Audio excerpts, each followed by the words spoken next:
না না না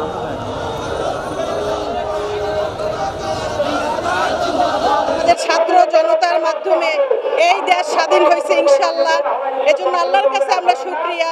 হাজার হাজার মায়ের সন্তান আজকে যে রক্ত আজ পর্যন্ত শুকায় নাই, তার মধ্যে তারা চাচ্ছে আবার 15ই আগস্ট পালন করতে, কিন্তু ছাত্র আন্দোলন সেইটাকেও নস্যাৎ করে দিয়েছে। আমি আমার নেত্রী, আমার মা বেগম খালেদা জিয়া, সে মুক্তি পেয়েছে, এটাই আমাদের কাছে অনেক বড় পাওনা ভাই। এর চেয়ে আর বড় কোনো পাওনা না। সারা বাংলাদেশের মানুষ আজকে পেঁয়াজ, আলু, তেল সব কিছু থেকে একটা সিন্ডিকেট মুক্ত করে দিয়েছে। এই জন্য ধন্যবাদ ছাত্র সমাজ ও বিএনপির সর্বস্তর নেতাকর্মীকে। পতিত স্বৈরাচার সরকার ছাত্র জনতার গণরোষে তাদের পতন হয়েছে। তাদের অবৈধ প্রধানমন্ত্রী আজকে বিদেশে পালিয়ে গেছে, অথচ লুটেরা যারা এমপি মন্ত্রী এই বাংলাদেশে রয়েছে তারা বিভিন্নভাবে অর্থ বিনিয়োগ করে আজকে বাংলাদেশের স্থিতিশীল পরিবেশকে তারা বিনষ্ট করার চেষ্টা করছে। কিন্তু বাংলাদেশ জাতীয়তাবাদী দল সকল অঙ্গ সংগঠন রাজপথে তারা সক্রিয় আছে, ঐক্যবদ্ধ আছে। সকল নির্যাতন, সকল অরাজকতা, বিশৃঙ্খলার বিরুদ্ধে রাজপথে তারা তাদেরকে প্রতিহত করবে। বিএনপির ভারপ্রাপ্ত চেয়ারম্যান দেশনায়ক জনাব তারেক রহমান আমাদের বরিশাল এবং খুলনা বিভাগ নিয়ে একটা জুম মিটিং করেছেন আমাদের সাথে। সেখানে তিনি নির্দেশনা দিয়েছেন আমাদের 14, 15, 16 3 দিনে কর্মসূচির ঘোষণা করেছেন। 14 এবং 15 তারিখে আমাদের অবস্থান কর্মসূচি, এমনভাবে অবস্থান কর্মসূচি নেতাকর্মীদের নিয়ে করতে হবে যে কোনো ক্রমেই যেন নৈরাজ্য সৃষ্টিকারী কোনো রকমের রাস্তায় জনগণের জানমালের নিরাপত্তার হুমকি হয়ে না দাঁড়াতে পারে। এই জন্য আমরা বিএনপি সহ অঙ্গ এবং সহযোগী সংগঠনের নিয়ে আমরা আমাদের মহানগরের 30টি ওয়ার্ডে আমরা বিভিন্ন পয়েন্টে আমরা অবস্থান নিয়েছি, দলীয় কার্যালয় সহ।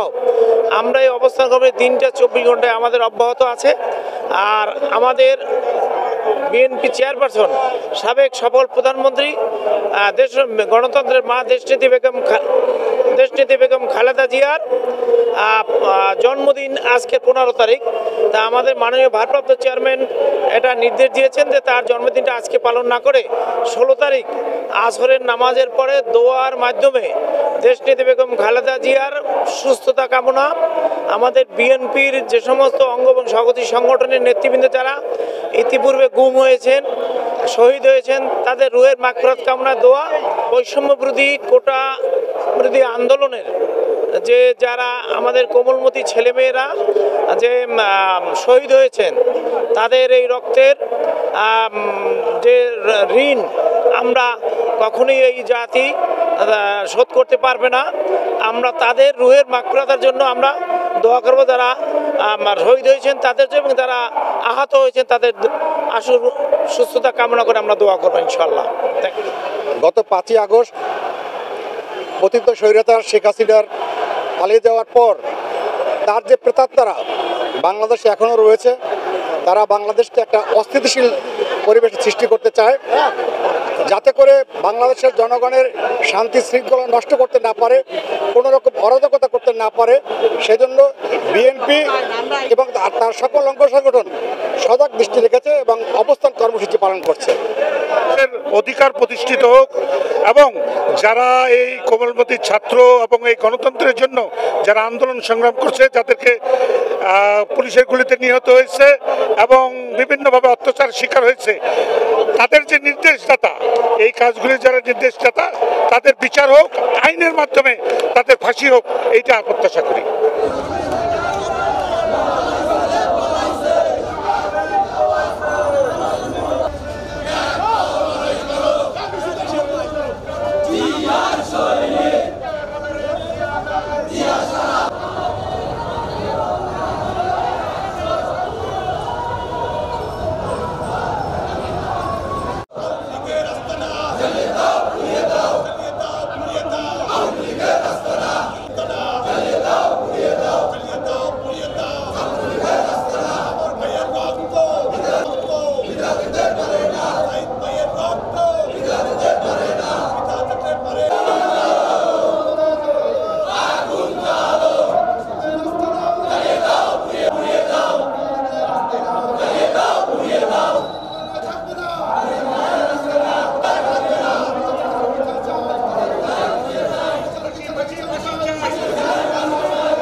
সংগ্রামী বন্ধুরা, আমরা বিভিন্ন আন্দোলন সংগ্রামে ছিলাম।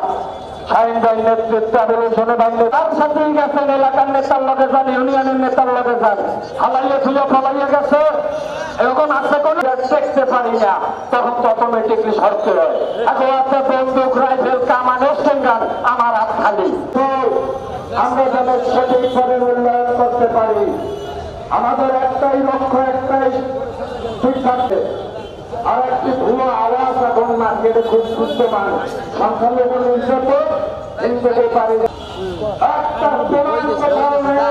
তাহলে আওয়াজটা কিসের? কিসের বাংলাদেশের কিসের সংখ্যালঘু? এই সংখ্যালঘুর ত্যাগ এবং তকমা যারা নেতেছেন তারা খুশি, তাদেরকে ধৈর্য সামনে আনে। অতএব এখন আর ওই ট্যাগ লাগাইয়া কোনো কাজ হবে না।